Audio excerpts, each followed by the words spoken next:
Thank you, Deepak and team, for giving me the opportunity to speak. I was told that we should first share our experiences, and that's more important than putting up some generic data on some slides. So I'll just spend a few minutes talking about some of my experiences over the last 6 to 8 years in promoting India as a manufacturing destination, and then if I have time, I'll use some of these slides. It was in 2006 that I was one of the first, as Flextronics. I was the managing director of Flextronics. I went to Shri and the only thing that people knew about Shri was that it was a place we had unfortunately lost a prime minister, right? So there was a kind of desolate, depressed feeling in Shri So I remember when I went there, it was a rainy day. I had a Qualis. The Qualis got stuck, in the mud in the site. Flextronics site we had chosen, and a few local people came to remove my Qualis out of the mud, and they said, "Why are you here?" I said, "We are going to do mobile phone manufacturing in 2006." And I think the looks I got was one of the most strangest looks I've ever got in my life, right? Yes, they thought this guy is off the rocker, right? But from there, Shri everybody knows, has become one of the hubs for manufacturing. Now, in my experience, ladies and gentlemen, why did that happen? And I have worked closely not only as managing director of Flextronics, but I was also involved in the setup of the Toyota group here in Bangalore. To me, my learning is it's about political will. If I look back in 2006, and I'm not going to use any names, political parties or anything because it would be controversial. But if Shri happened, it was due to the political will. I'll tell you an example. It was with the then IT Minister of India. I had gone, to some country and we negotiated. The minister made a very passionate speech about why India should be, a destination for manufacturing. He said we have 1 billion people market.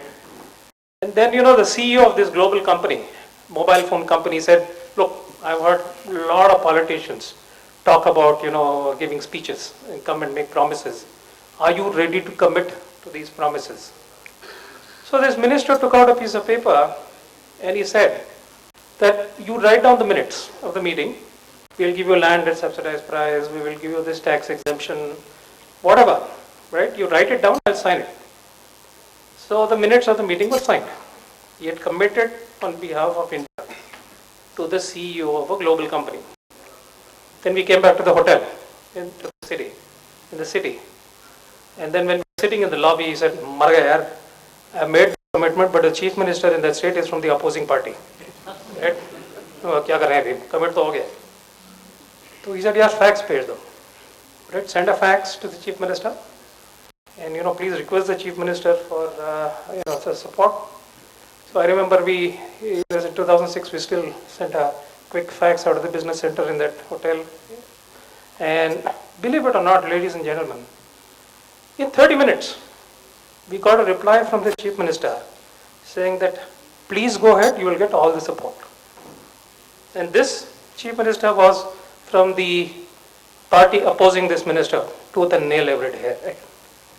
So that made me learn that if you put the larger interest of the country, the larger interest of the state, and you drive issues as issues, and not be driven by petty differences, you can get investment into this country. And that was a learning experience for me.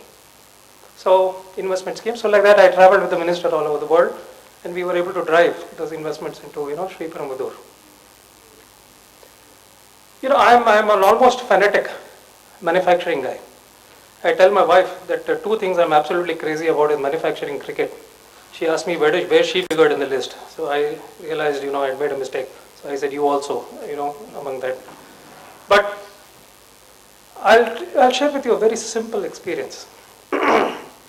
When I took over Flextronics in 2006, we had a small factory in Electronic City, Bangalore. And I had a driver, his name was Muthu. And he used to wear this, simple 50 rupee, 60 rupee t-shirts, very ordinarily dressed.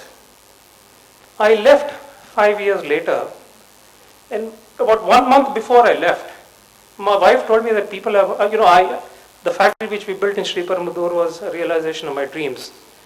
And Manmohan Singh, Sonia Gandhi, everybody came to inaugurate it. My wife had never seen it. So she said, I want to go and see, people talk about this factory. So I took her in the car. When she got down from the car, she made a comment to me. She said, when you and Muthu get down from the car, we don't know who is the MD. Because he is wearing Dockers and Peter England and Alan Shirley and all this stuff, right? So to me, manufacturing I have seen have transformed lives. Manufacturing transformed lives. And I always keep saying this, right? Is manufacturing, gives life and, takes forward lives from a driver to a PhD, right? I've seen this. Everybody is in the factory. I mean, there's a driver, there's all sections of people in a factory, right up to a product development guy or an R&D guy who's got his PhD degree, right? So that, to me, that has been the impact of manufacturing. So I have been on a number of committees over the years promoting manufacturing. Believe me, every time people heard that there was a guy from manufacturing going to speak, I was left with only 3 or 4 people left, right? Because manufacturing was not of much consequence. So from that point in 2006 to tomorrow, the Prime Minister talking about Make in India, to me personally, is a huge, huge dream come true. Because we've dreamt about this, people like me, and there are others in this country. Let me give you one statistics, ladies and gentlemen. I just validated it just before I came to this conference. Electronics manufacturing. How much, I don't know if some of you just want to take a wild shot. How much do you think are the revenues out of electronics manufacturing in China? Would anybody want to take a guess?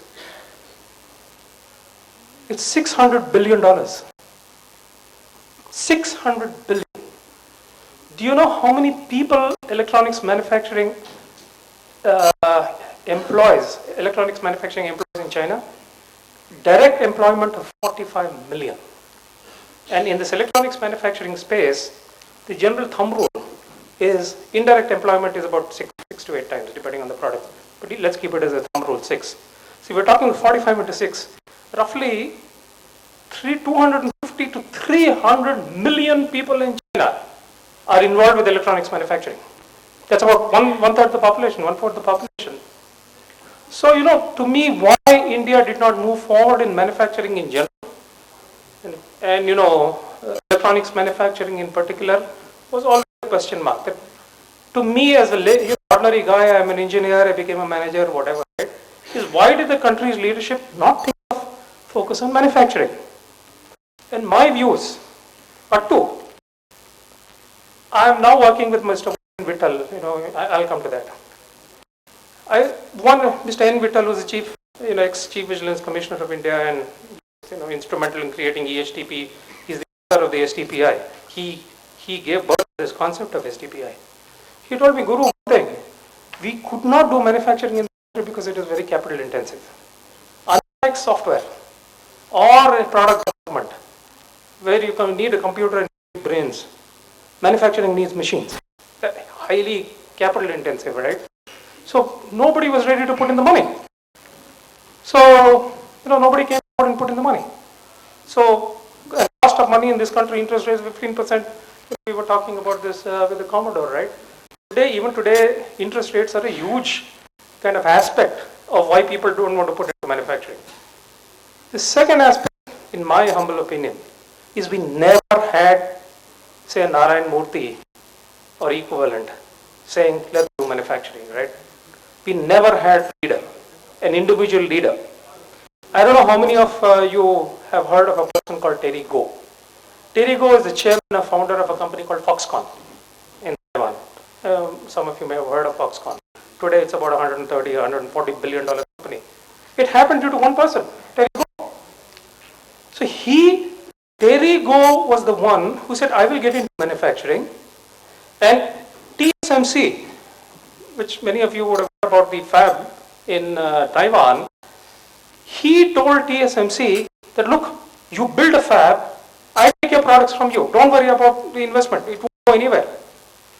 So somebody equivalent of Terry Goh, we've not had, no has come forward in India and said, we want to get into manufacturing.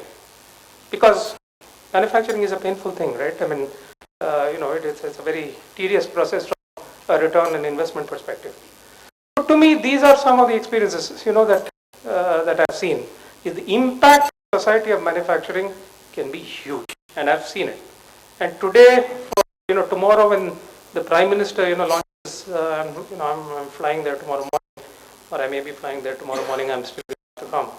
I'm debating, but is a dream come true for us in the manufacturing sector. So, now that I have a few minutes, I'll just run through some slides that I have. Is what are the facts about India? An overview of Indian electronics manufacturing and growth of electronics manufacturing in India. It's the 9th largest economy we know. Sustained GDP growth, maybe lesser percentage. It has, according to some statistics, second largest pool of engineers and scientists.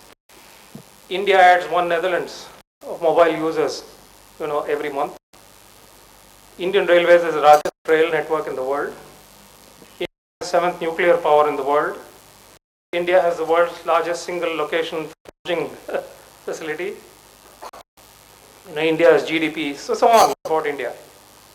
220 Fortune 500 companies outsourced to India, but 25% of the world's new workers in the next 3 years will be Indians. But India accounts for 3.5% of the global electronics manufacturing market. And to me, the revenue apart, it's about jobs. We've handed over to the rest of the world thousands and thousands and thousands of jobs. So, I don't know if some of you may have heard about Ajay Chaudhary. Ajay Chaudhary is the chairman, founding chairman of HCL.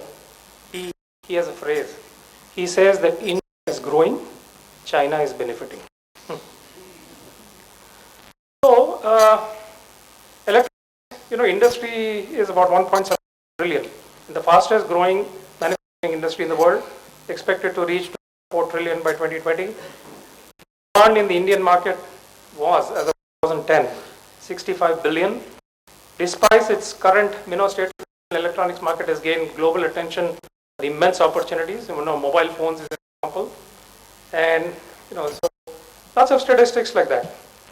But I don't know if you've heard, the government is now following this.